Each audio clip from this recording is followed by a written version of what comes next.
Hello and welcome back to And the Gooby Goes Too. I am coming to you live from the Sundance Film Festival. Just kidding. I am at a Courtyard Marriott in Washington, D.C. right now. So it kind of feels like I'm at a film festival right now.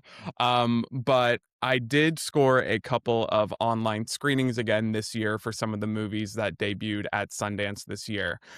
This is something that I started doing last year after discovering that you can get online screenings through Sundance if you buy tickets in time.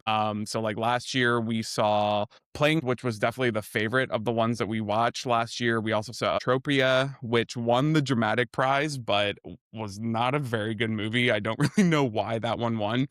And then obviously we had a couple really big debuts at Sundance last year that carried through award season a little bit.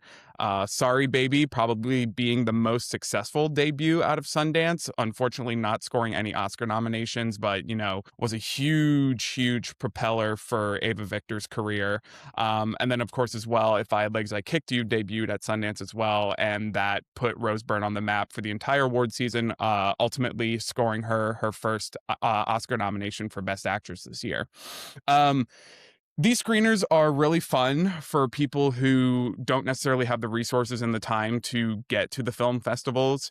And one really frustrating thing last year, we had Twinless on our online screening list last year, and we were saving it for last because it was the film that my husband and I were most excited to watch out of the slew that we got. And unfortunately, because some people decided to screen record certain scenes from that movie and put it all over Twitter, Sundance took down the screener before we could even start it. So we actually still haven't even seen Twinless. We're going to watch it soon now that it's on Hulu.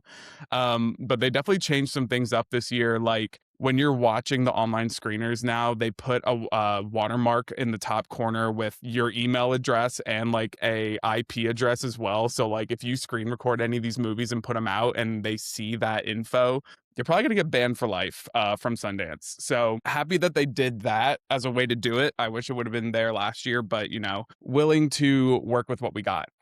So in this episode, I'm going to be talking about the film Lady. So Lady debuted in the World Cinema Dramatic Competition at Sundance this year. It is the feature debut from writer-director Olive Nwosu.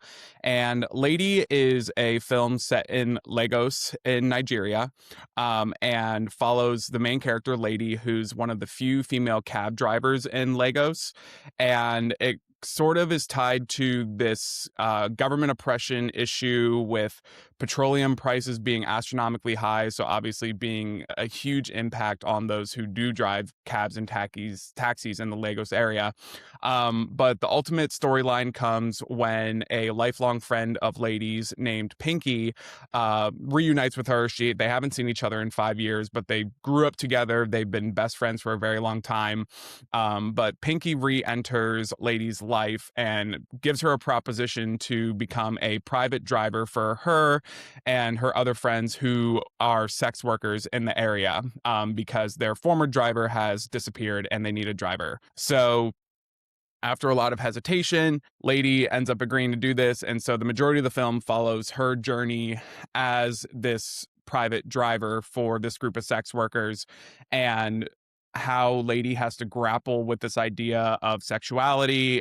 There's a lot of layers that become unveiled as to why she's very uncomfortable with sex, and then why she's very uncomfortable with sex work and what she's doing. But she's doing it ultimately because she's offered a lot of money to do it, and her goal is to be able to leave Lagos and go to Freetown in Sierra Leone.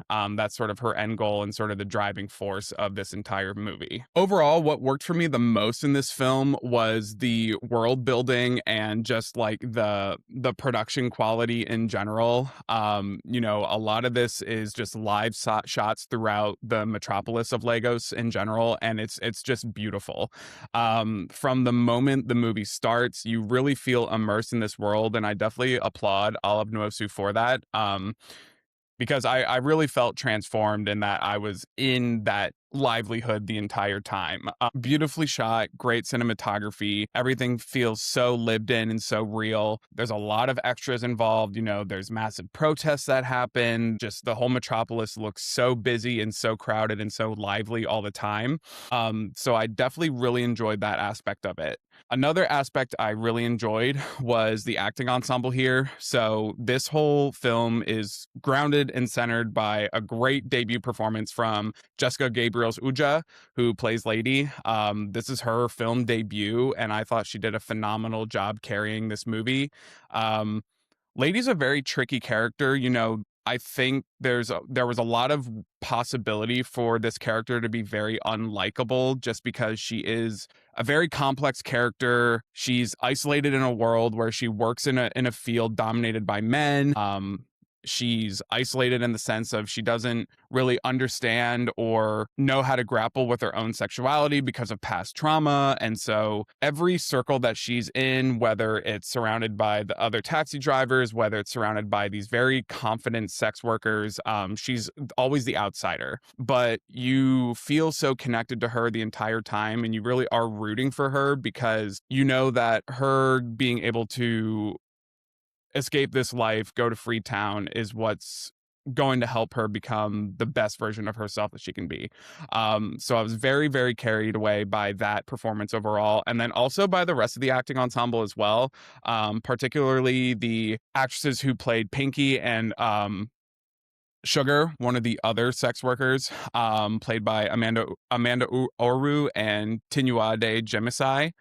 Um, if anything, I would have loved to see some like more character depth from them to understand their characters more. But I do think they did a really great job in providing these supporting performances, and especially for Pinky, somebody who, for the majority of the film, you see her in her sex worker persona for the most part. By the way she's dressed, all of her makeup, and like, the characterization she's putting on so that she can do her job and make money. But at the end, you end up seeing her very stripped down, both physically and emotionally. And she ends up delivering quite the gut punch for the ending here. Now, where this film lost me a little bit was in its screenplay. A lot of it felt sort of rushed. Like, some of the pacing did not work for me. It felt like we were really jumping through some of these ideas and themes that could have went deeper. Now, I understand, this film was only about an hour and a half long, and it's hard to find a Sundance debut that's going to be much longer than that. And I do think they had a lot that they wanted to fit in this 90-minute span. But there were also some very significant twists and climaxes that I don't know if I understand why they were there and if they worked. There's one very big climax in particular that I won't spoil right now, but if anyone has seen this movie, I want to talk to you about it. But it's a very, very, very high apex moment for Lady specifically. But it doesn't seem to pay off or like deliver anything for the ending as well. So I don't really know why it was there. That's probably like my biggest critique of this movie overall, was just kind of the screenplay and understanding, what were these climax moments and what were they ultimately giving us in terms of the resolution that this movie tries to set up for the end. But other than that too, I did enjoy, kind of tied to like the production quality and the filming locations and everything that I talked about. A lot of the cinematography, a lot of the editing was pretty cool too. There's some very like visual swirling moments to help represent like some of the emotional mental turmoil that Lady's going through. Like, in particular, there's a moment where, she's dropped off this group of women at a house for a gig basically, and she ends up going in because she has to use the restroom, and she starts seeing, all these sexual acts taking place, and like the lighting, the close-ups, like the cinematography and the editing, it really paints a great picture of like where Lady is at and why she feels the way she does about this type of work, and like her own sexuality and everything too. So overall, I did enjoy this movie. I'm giving it a 3.5 stars out of 5. Like I said, I did get lost from the story a little bit, but there's a lot to admire here. The biggest takeaway points being the production quality and the discovery of this acting ensemble too. I'd be very excited to see what else Olive Nwosu can do. This is a movie that felt very like, there's some movies where you can just tell that there was a female director at the helm of it, in the intimacy of how some of these shots are done. Like, there's a couple in particular, like, where um where lady is showering or she's bathing. They have there's an older woman that she takes care of, this woman who took care of both Lady and Pinky at one point in their life, and she's bathing her, and it's just very intimate, very sweet, very like real. And I find that female directors tend to not shy away from those shots and tend to like hone in on them further, and I really enjoyed that. So I'd be very excited to see what other type of work Olive Nwosu can do, and also see if these actresses can make a bigger name at any point as well. So short video today, but I just wanted to give my quick thoughts on this one. Thank you all so much for listening, and stay tuned as I have another Sundance film screener to watch, and I'll be coming with you for another review of that one as well. So thanks so much. Stay tuned.